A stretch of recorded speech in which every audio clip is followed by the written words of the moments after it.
হাসল স্বামীর। টুল ছেড়ে উঠে দাঁড়ালো। সন্ধ্যা হয়ে আসছে। পার্কে লোকজনের সমাগম কমে এসেছে। প্রচণ্ড শীত পড়েছে এই কয়েকদিন। গত 2 দিন তো বাসা থেকে বের হওয়ার উপায় ছিল না। আজকে রোদ পড়েছে লন্ডন শহরে। আবহাওয়া বেশ চমৎকার। আর তাই সময় ব্যয় না করে ইয়াদের সঙ্গে দেখা করতে চলে এলো। পার্কের পাশাপাশি হাঁটছে দুজন। গন্তব্য টেমস নদীর তীর। অবশ্য লন্ডন শহরটা টেমস নদীর তীরেই অবস্থিত। ইয়াদ কিছু দূর এগিয়ে এসে থামল। স্বামীরের মুখোমুখি দাঁড়িয়ে প্রশ্ন করল, আপনি কি করে জানলেন আমি লন্ডনে আছি? লিয়ানা বলেছে। আমি তাকে জানাইনি আমি কোথায় আছি। প্রবাদ জানিয়েছে। সে এটা করবে না। যদি বলি হুমায়রা এখন লন্ডনেই আছে? মুহূর্তে স্তব্ধ হয়ে গেল ইয়াদ। কপালে ভাঁজ ফুটে উঠেছে তার। প্রায় 3 ঘন্টা দুজন একসাথে রয়েছে, অথচ স্বামীর একবারও সে কথা জানালো না। ইয়াদকে অবাক হতে দেখে স্বামীর বলল, জানলে কি করতেন আপনি? আবারও পালাতেন? আমি পালাবো কে বললো আপনাকে? তবে তাকে না জানিয়ে রাতের আধারে গ্রাম ছেড়েছিলেন কেন? আমি চাই না হুর আমাকে নিয়ে নতুন করে স্বপ্ন দেখুক। সে সময় চলে গেছে, তার ফিরে আসবে না। তাছাড়া সে আমাকে এখন ঘৃণা করতে শিখে গেছে। আমি নতুন করে তার মনে ফাগুনের ফুল ফুটাতে চাই না। আপনি চিরকাল তাই চেয়ে এসেছেন, কিন্তু কি করা যাবে বলুন? আমি তো কথা দিয়ে এসেছি, আপনার জন্য টিমস নদীর তীরে অপেক্ষা করছে সে। আমি বিবাহিত। আমার পক্ষে যা কখনো সম্ভব নয় তা আমি কোনো কিছুর বিনিময়ে করতে পারবো না। হুরকে আমায় ছাড়াই জীবনে এগিয়ে যেতে হবে। ওর মোহ কেটে গেছে অনেক দিন আগে। অবশিষ্ট যেটুকু অনুভূতি বাকি আছে তা শেষ হতে কয়েক মুহূর্ত যথেষ্ট। আপনি কি করতে চাইছেন বলুন তো? মেয়েটা এতদূর ছুটে এসেছে শুধু আপনার মুখোমুখি হবে বলে। লিয়ারা প্রেগনেন্ট সামির। বাচ্চাটা আপনার নয়, তা আমি জেনে গেছি। শত্রুপক্ষের এত কিছু জানা ভালো খবর নয়। আমি হুমায়রার জন্য সব কিছু করেছি। তাতে লাভ কি হলো? কেন জেদ করছেন ইয়াদ? মেয়েটা বড্ড ভালোবাসে আপনাকে। আমার অঘোষিত প্রেম শুধু হুরের জন্য। তবে আমার পরিণতি বড্ড করুণ। সব ভালোবাসা সবার জন্য নয়, আর সবার ভালোবাসা পরিণতি পাওয়া উচিত নয়। কিছু প্রেম বিচ্ছেদেই সুন্দর। বলে স্বামীরকে রেখে উল্টো পথে হাঁটা ধরল ইয়াদ। স্বামীর উপায় না পেয়ে জায়গায় দাঁড়িয়ে রইল। তার সকল চেষ্টা ব্যর্থ। কি জবাব দেবে সে হুরায়রাকে? টেমস নদীর তীরে একা দাঁড়িয়ে আছে হুরায়রা। অতীত হাতড়ে বেরিয়েছে এত সময়। সেদিন ইয়াদের ডায়েরির শেষ পাতার টুকু পড়ে বুঝেছিল ইয়াদও তাকে ভালোবেসে প্রতিনিয়ত কতটা যন্ত্রণায় কাটিয়েছিল। পুরো 3টে বছর সে একটা প্রশ্নের উত্তরই খুঁজে বেরিয়েছিল শুধু। কেন এত ভালোবাসার পরেও তাকে দূরে সরিয়ে রেখেছিল ইয়াদ? কেন এত অবহেলা, এত অবজ্ঞা? এই লুকোচুরির কি খুব দরকার ছিল? একটা সহজ স্বীকারোক্তি দিতে কেন এত অভিনয়? সব জানতে চাই সে।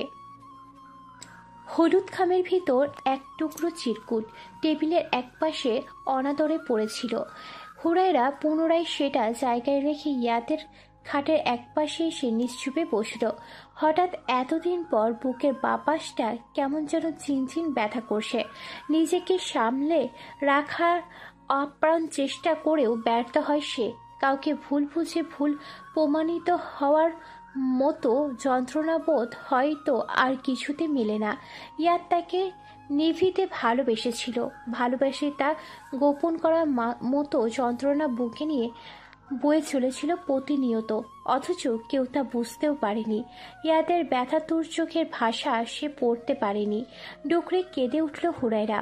সেদিনের কথা মনে করে ভেতরটা মুচড়ে উঠল তার। চিরকাল নিজের ভালোবাসাকেই বড় করে দেখেছে আর বিশ্বাস করেছে ইয়াদ নামক নিষ্ঠুর মানুষটা শুধু অবহেলা করতেই জানে। ভালোবাসা নামক বস্তুটা তার অস্তিত্বের কোথাও নেই। অথচ সব কিছুর অবসান ঘটিয়ে যেদিন সে সত্যিটা জানলো, তখন মানুষটা তার থেকে শত যোজন দূরে দূরে। অদৃশ্য অভিমানের পাহাড় জমিয়ে রেখেছিল মনে। তাই তো খুব দেরি করে ফেলেছে জানতে। তবে আজ আর কোনো অপেক্ষা নয়। এই তো আর কিছুটা সময় বাকি। তারপরই সকল অপেক্ষার অবসান। টেমস নদীর তীরে সন্ধ্যা নেমে এসেছে। মৃদু মন্দ হাওয়া বইছে। হুরায়রা বুক ভরে শ্বাস নিল। চোখ বুজে ইয়াদের মুখটা কল্পনা করল। অপেক্ষার প্রহর যেন আর শেষ হতে চাইছে না। অপেক্ষার যে মাঝে মাঝে সুখকর হয় তা প্রথম অনুভব করলো হুরায়রা। তার বুকে ডিপ ডিপ করছে, চোখ খোলার সাহস পাচ্ছে না সে। এক পা দু পা করে কেউ তার দিকে এগিয়ে আসে, লজ্জায় লাল হয়ে উঠল সে। পায়ের শব্দ তার থেকে কিছুটা দূরে এসে মিলিয়ে গেল। হুরায়রা ঠোঁট দুটো অচিরেই প্রসারিত হলো। দীর্ঘ ৩ বছরের জমানো রাগ, অভিমান, অপেক্ষার অবসান। এক্ষুনি বুঝি ইয়াত্তাকে ডেকে বলবে, হুরমতি। হুমায়রা। আচমকা ডাকে চোখ মেলে তাকালো হুরায়রা। স্বামীর পিছন থেকে করুণ কণ্ঠে তার নাম ধরে ডাকলো। বিস্ময়ে ভুরু চুকুল কুচকালো হুরায়রার। পিছন থেকে দেখলো স্বামীর উদাস ভঙ্গিতে দাঁড়িয়ে আছে।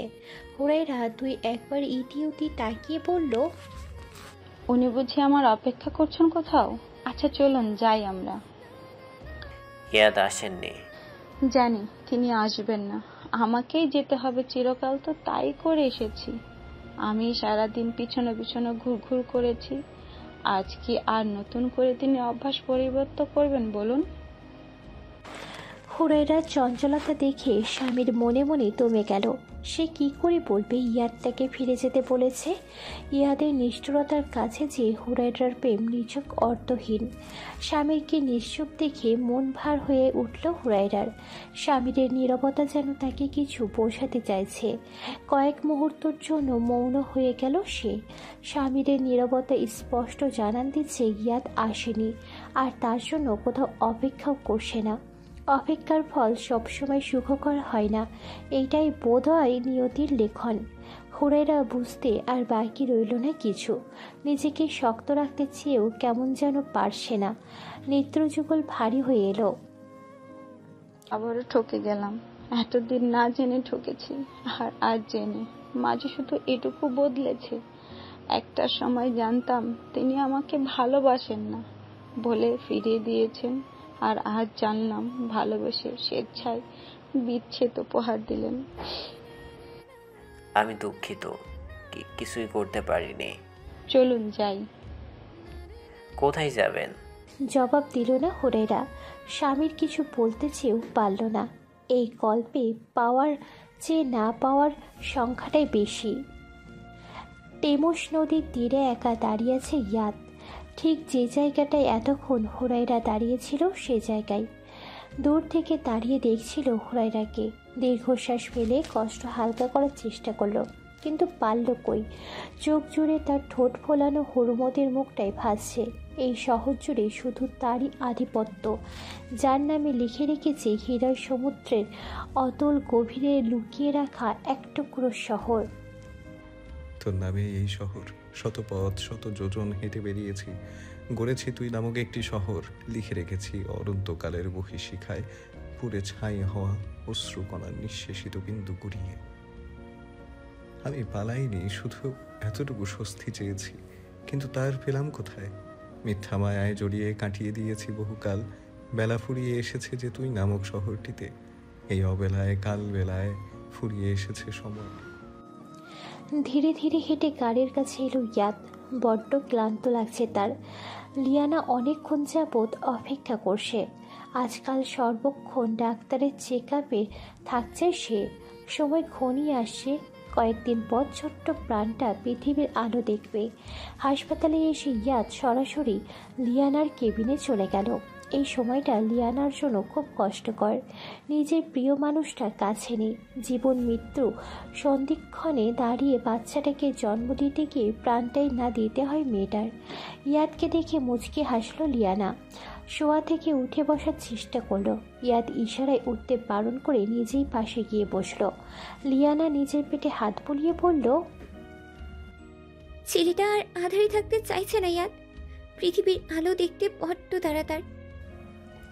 ইয়াদ লিয়ানার হাত ধরে বলল, আর একটু অপেক্ষা করতে বলো তাকে, এক্ষুনি তার বাবা এসে যাবে। আমার হাতে বেশি সময় নেই ইয়াদ। এমন কথা বলতে নেই, বাচ্চা জন্ম দিতে গিয়ে সবাই মরে যায় না। এক্ষুনি এতটা ভেঙে পড়ছো কেন? পবাদকে আসতে বলুন, যত দ্রুত সম্ভব। পবাদ এয়ারপোর্টে গেছে। লিয়ানা অবাক হলো, বলল, এই সময় কেন? হুরকে ফ্লাইটে তুলে দিয়েই এখানে আসবে। আপনি কি চাইছেন বলবেন একটু? তা জেনে আপনার বিশেষ কাজ নেই। আপনি ছোট্ট প্রাণটার কথা ভাবুন। আমি আপনাদের আলাদা করে দিয়েছি। আমরা কখনো এক হইনি, তাহলে সেখানে আলাদা হওয়ার কথা আসছে কোথায় থেকে? আর নিজেকে দায়ী করবেন না একদম। আমি যা করেছি তা আপনি এবং পবাদের ভালোবাসা বাঁচানোর জন্য করেছি। আপনার বাবার ষড়যন্ত্রের শিকার যেন আপনারা দুজন না হন, তাই আমি সকল অপমান অপবাদ ঘাড়ে তুলে নিয়েছি। আর কয়টা দিন বাকি। আপনার বাবা নিজের ভুল বুঝতে পেরে দ্রুত এখানে চলে আসবেন। লিয়ানা আর কথা বাড়ালো না, চুপ করে চোখ বুঝল। হোটেলে ফিরে নিজের সবকিছু গুছিয়ে নিল হুরাইরা। সবকিছু গুছিয়ে রুম থেকে বের হতেই তার নামে একটা চিঠি এলো। চিঠি হাতে পেয়ে কিছুক্ষণের জন্য থমকে গেল সে। খামে ইয়াদের নাম লেখা। এক টুকরো আশার আলো পুনরায় দেখা দিল মনে। দ্রুত খাম ছেড়ে চিঠি খুলে পড়তে শুরু করলো। প্রিয় কিংবা অপ্রিয়, জীবন কারোর জন্য থেমে থাকে না। আমার জন্য তোর জীবন থেমে থাকবে না। এই অধ্যায়ে আমাদের বিচ্ছেদই শ্রেয়। বিচ্ছেদে পূর্ণতা পাক আমাদের এই প্রণয়। তুই আমার সেই ফুল যার মধু আস্বাদন করার উপায় আমার নেই। তোকে কল্পনায় 1000বার ছোঁয়া যায়, কিন্তু বাস্তবতা বড্ড করুণ। তোর নামে এই শহর রেখেছি বহু কাল আগে, যখন প্রথম যৌবনে দেখেছিলাম ফাগুনের কোকিল ডাকা ভরে। আমি লন্ডন ছেড়ে যাচ্ছি। এবার আর পবাদ কিংবা লিয়ানাকে বলে নয়, এইবার সমগ্র পৃথিবীকে না জানিয়ে আত্মগোপন করছি। আমায় খুঁজিস না। সময় যদি হয় কখনো, তবে আমি নিজে এসে ধরা দেব। জানালার কাছে এসে একটিবার তারা তোর রাগ করে গাল ফুলানো মুখটা একটিবার দেখে যেতে চাই। আর এটাই আমার বেঁচে থাকার একমাত্র খোরাক যোগাবে। ইতি, তোর। হুরাইরা জানালার পাশে এসে দাঁড়াতেই দেখল চেরি গাছের নিচে অন্ত করে দাঁড়িয়ে ইয়াদ। তার মুখটা বোঝা যাচ্ছে না। হুরাইরা পাথরের ন্যায় দাঁড়িয়ে রইল। ইয়াদ খানিকটা সময় দাঁড়িয়ে থেকে হাঁটা ধরল।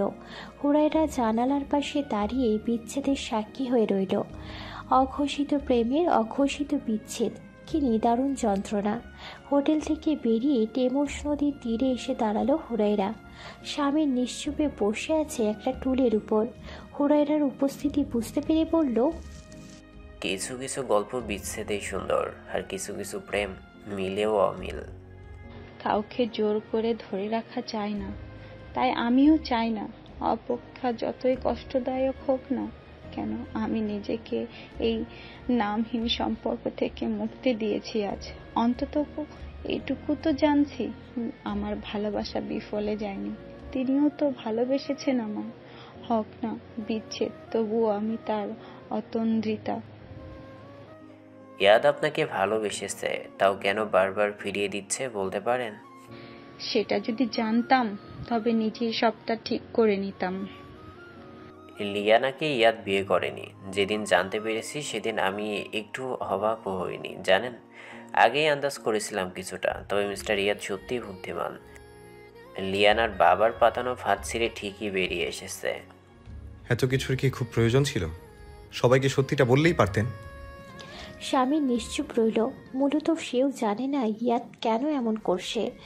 ইয়াদ যেদিন দেশ ছেড়ে এসেছিল তার কিছুদিন পর লিয়ানাও দেশ ছাড়ে।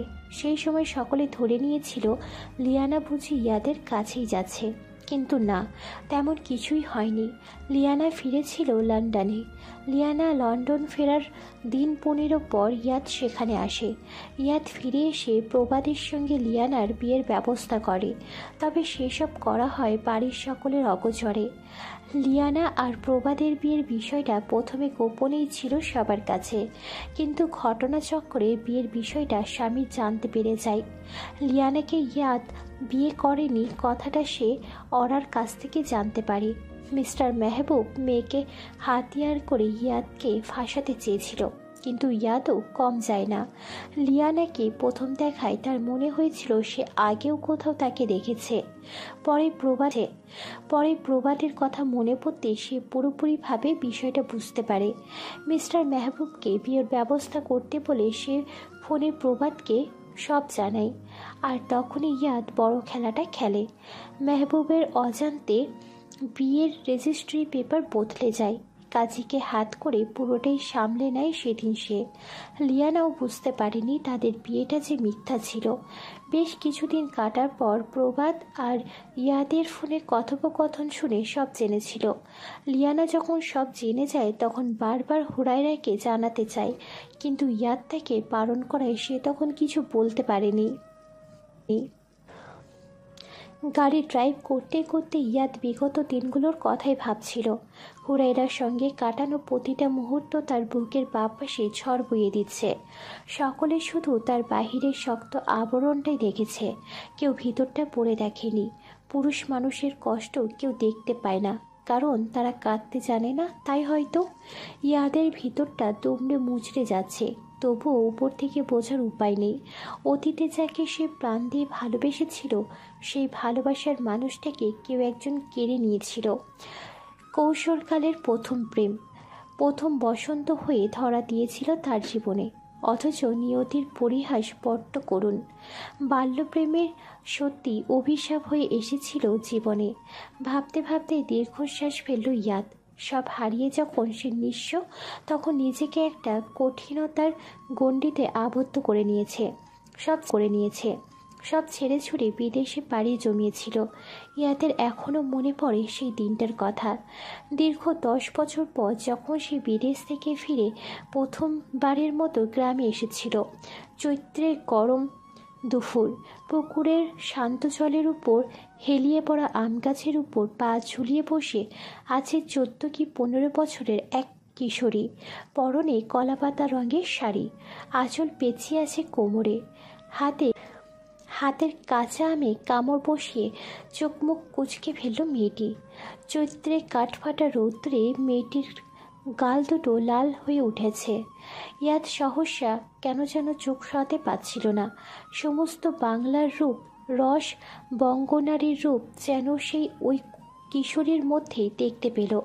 মুহূর্তে তার বুকের ভিতর শীতল হাওয়া বয়ে গেল। বুকের বাঁ পাশটা বহুদিন পর পুনরায় ধুকপুক করে উঠল। তার হৃদয় স্পন্দন জানান দিল সে এখনও পুরোপুরি অসাড় হয়ে যায়নি।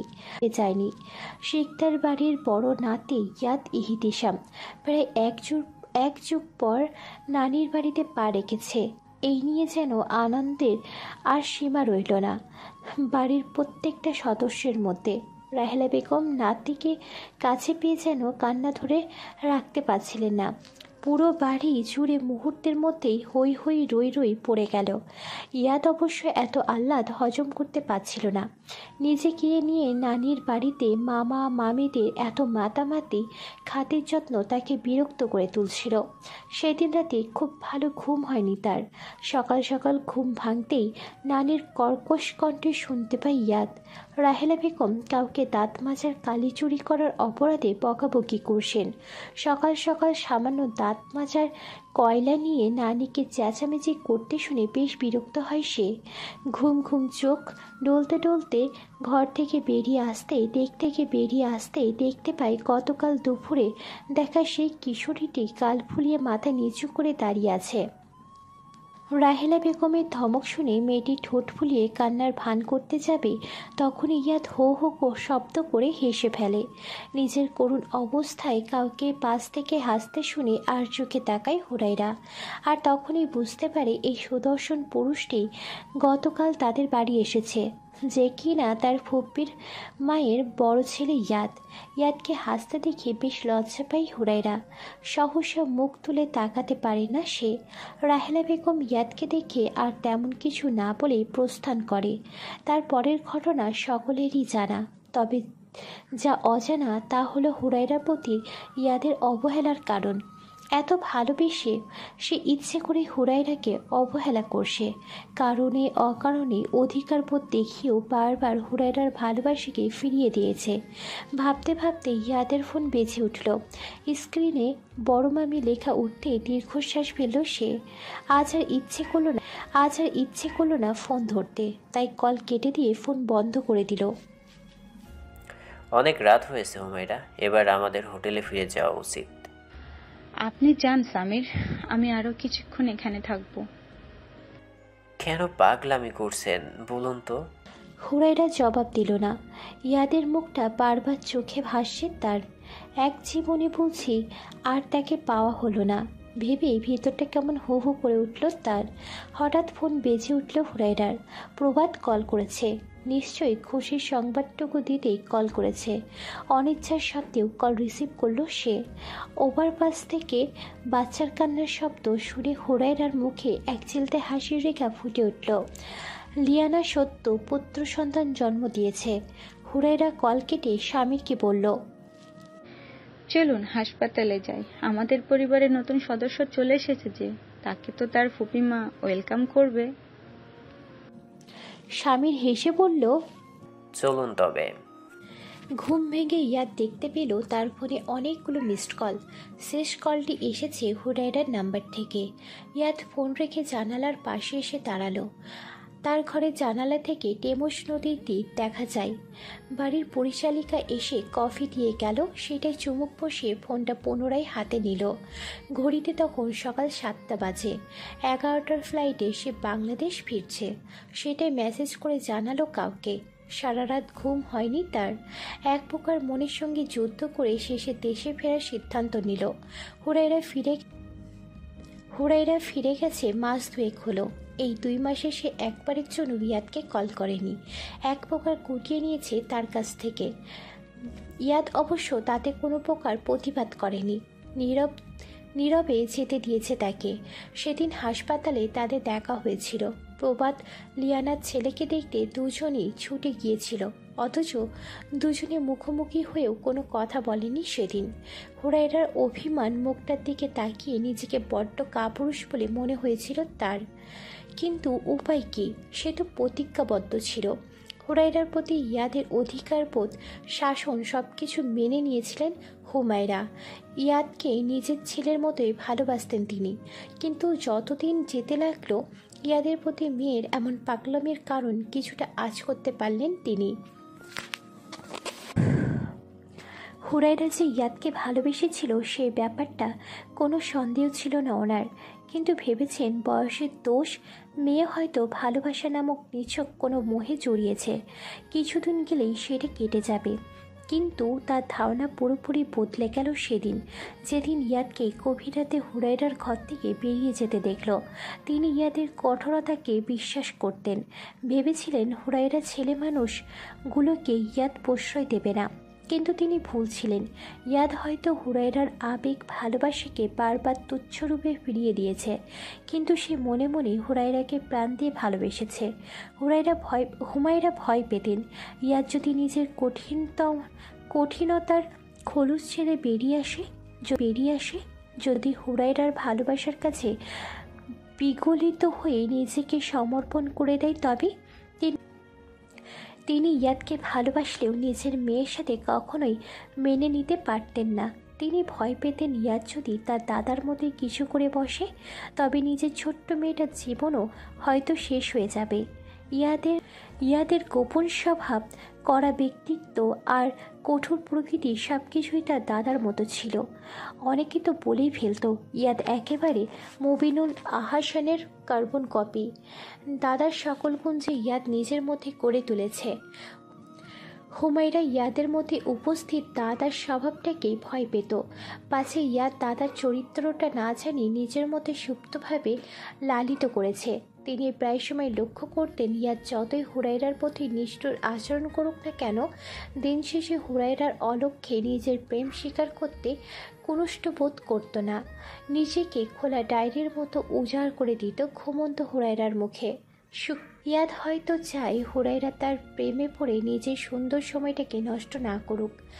বাল্যপ্রেম অভিশাপ, সেটা মনে করে নিজেকে দূরে সরিয়ে রেখেছিল। কিন্তু একটা সময় পর ঠিকই হুরায়রাকে নিজের ভালোবাসায় সিক্ত করে নিত। ইয়াদ যখন লিয়ানাকে বিয়ে করে বাড়ি তুলে আনে, তখন না চাইতে মনে মনে খুশি হয়েছিলেন হুমায়রা। কিন্তু সেই খুশি বেশিক্ষণ টেকেনি তার।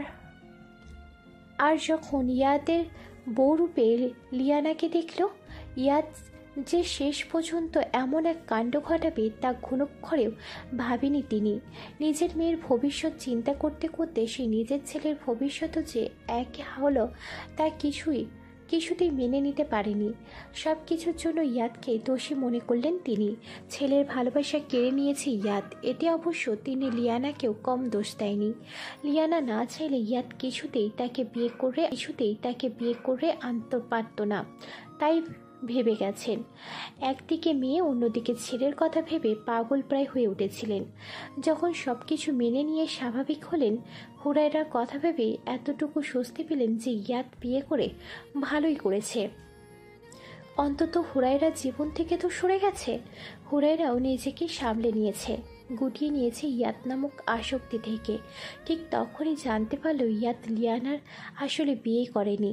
লিয়ানা চলে যাবার আগে নিজের আলমারিতে কিছু কাগজ আর বিয়ের জাল সার্টিফিকেট এবং একটা চিঠি হুরায়রাকে লিখে রেখে যায়, আর সেটাই হাতে পড়ে হুমায়রার। সব জেনে মাথায় আকাশ ভেঙে পড়ে ওনার।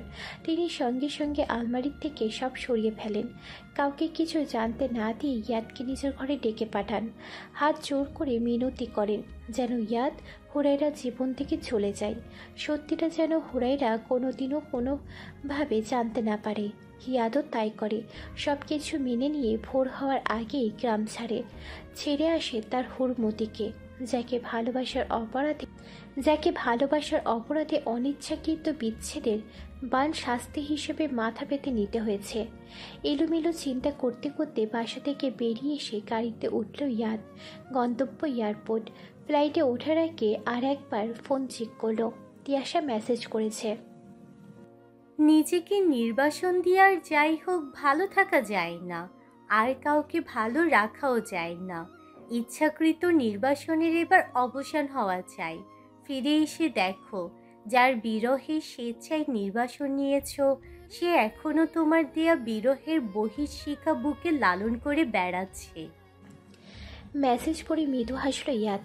এতদিনের অপেক্ষার অবসান হতে চলেছে আজ।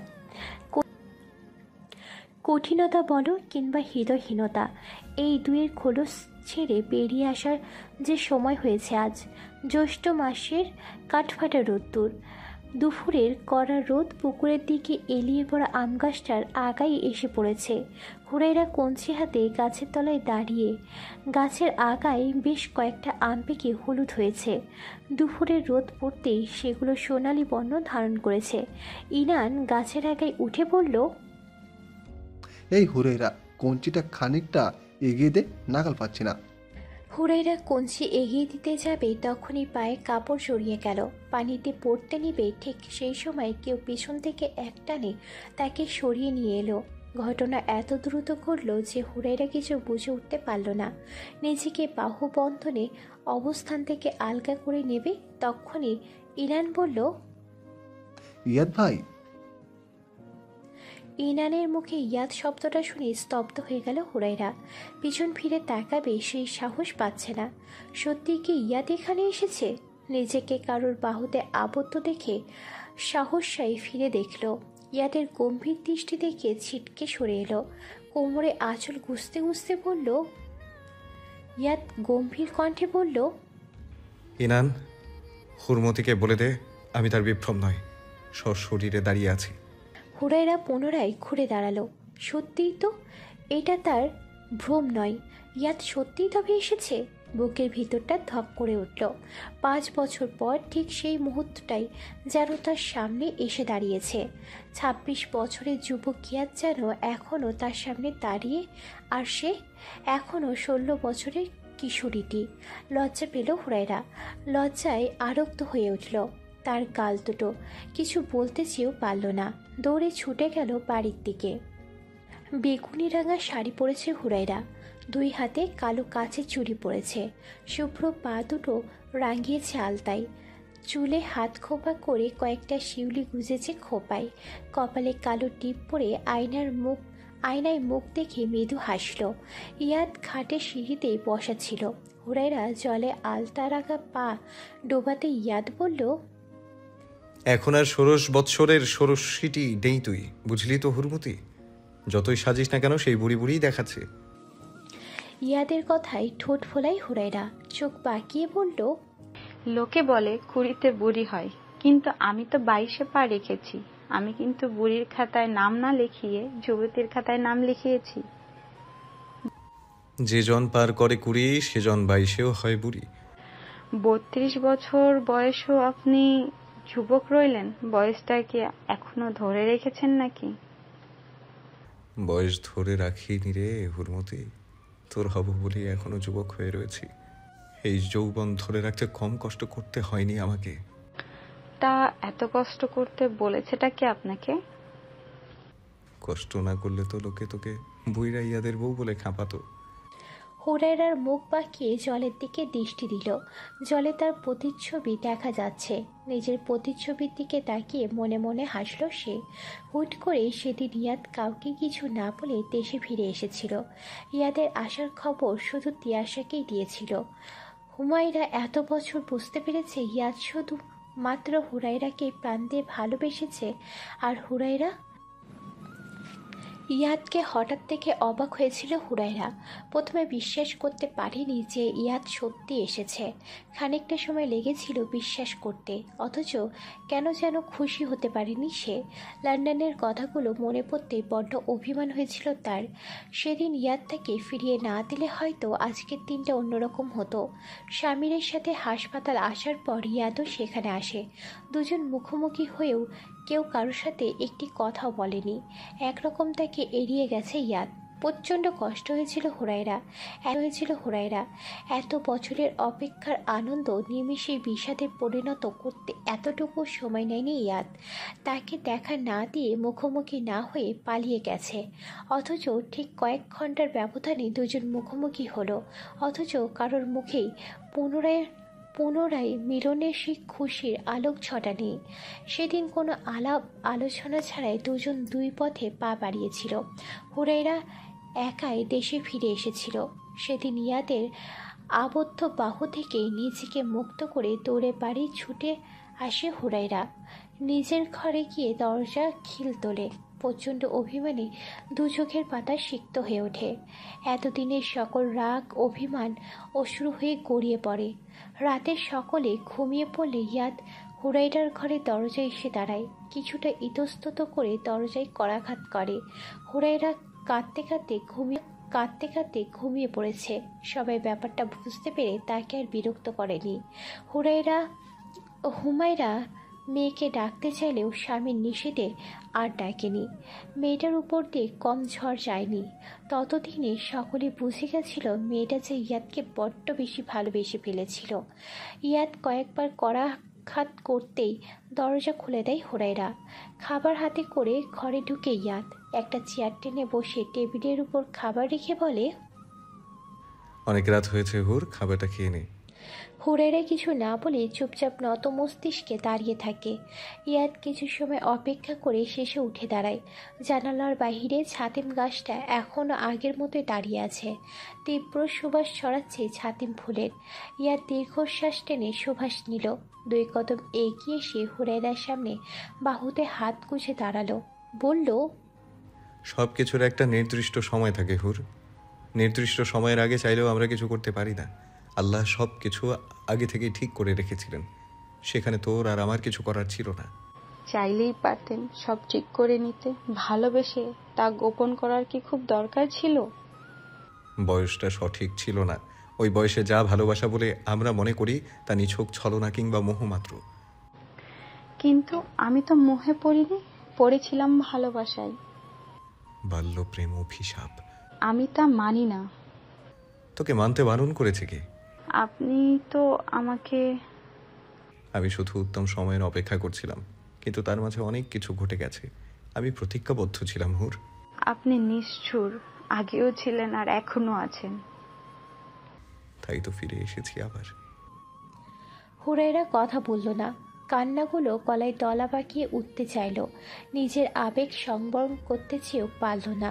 অশ্রুজল গড়িয়ে পড়ল কপোলদ্বয় বেয়ে। ইয়াদ এগিয়ে এসে তার মুখটা আঁচলা ভরে নিল। মুখের কাছে মুখ এনে বলল, তুই তো আবার সেই প্রেম যাকে আমি দেখেছিলাম আগুন ভরা যৌবনে। তোর তৃষ্ণায় নিজেকে হারিয়েছি বারবার, অথচ ছুঁয়ে দেখার সাহস হয়নি কখনো। হুরায়রা নিশ্চুপে ইয়াদের কথাগুলো শ্রবণ করল। যার অপেক্ষায় এত দিবস রজনী পার করেছে সেই মানুষটা তার এত কাছে, হঠাৎ ইয়াদ তার কপালে উষ্ণ পরশ এঁকে দিল। হুরায়রা লজ্জায় লাল হতে দেখে ইয়াদ তার অধর যুগল প্রসারিত করে বলল, প্যাঁচ প্যাঁচ করে কেটে চোখ দুটো তো রসগোল্লার মতো বানিয়ে ফেলেছিস। দেখতে কি বিচ্ছিরি লাগছে রে হুর তোকে। ইয়াদ কথা শেষ করতেই হুরায়রা গাল ফুলালো। হুরায়রাকে গাল ফোলাতে দেখে ইয়াদ পুনরায় হো হো করে হেসে উঠল। কথাগুলো মনে করে নিজের মনে হাসল হুরায়রা। ইয়াদ ইতিমধ্যে খাট ছেড়ে পাড়ে উঠে এসেছে। শিউলিতলা শুভ্র হয়ে উঠেছে ফুলে। ইয়াদ কিছু ফুল মুঠো ভরে নিল। হুরায়রা কোচর মেলে দাঁড়িয়ে আছে। ইয়াদ ফুল তুলে কোচরে ভরে দিল। হুরায়রা সেখান থেকে আরও কয়েকখান শিউলি তুলে খোপায় গুছিয়ে নিল। ইয়াদ হাত বাড়িয়ে দিল, বলল, সন্ধ্যার আধার ঘনিয়ে এসেছে হুর, চল বাড়ি যাই। আজ আর বাড়ি যেয়ে কাজ নেই, চলুন সারা সন্ধ্যাটা না হয় ঘাটে বসে কাটাই। আকাশে দেখুন বড় চাঁদ উঠেছে। নিশাক্রান্তের আলোয় চারপাশ আলোকিত হয়ে উঠেছে। ইয়াদের কাঁধে মাথা এলিয়ে দিয়ে চোখ বুঝে আছে হুরায়রা। ইয়াদ পুকুরের শান্ত জলে দৃষ্টিপাত করে মনে মনে বলল, তোর নামে এই শহর রেখেছিলাম কোনো এক সন্ধ্যের ঘন আধারিতে।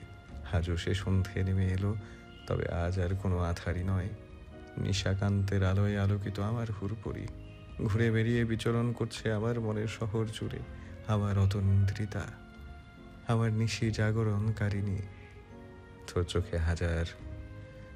চোখে যে হাজার সন্ধ্যা কাটিয়ে দিতে পারি হাজার রাত্রি দিবস।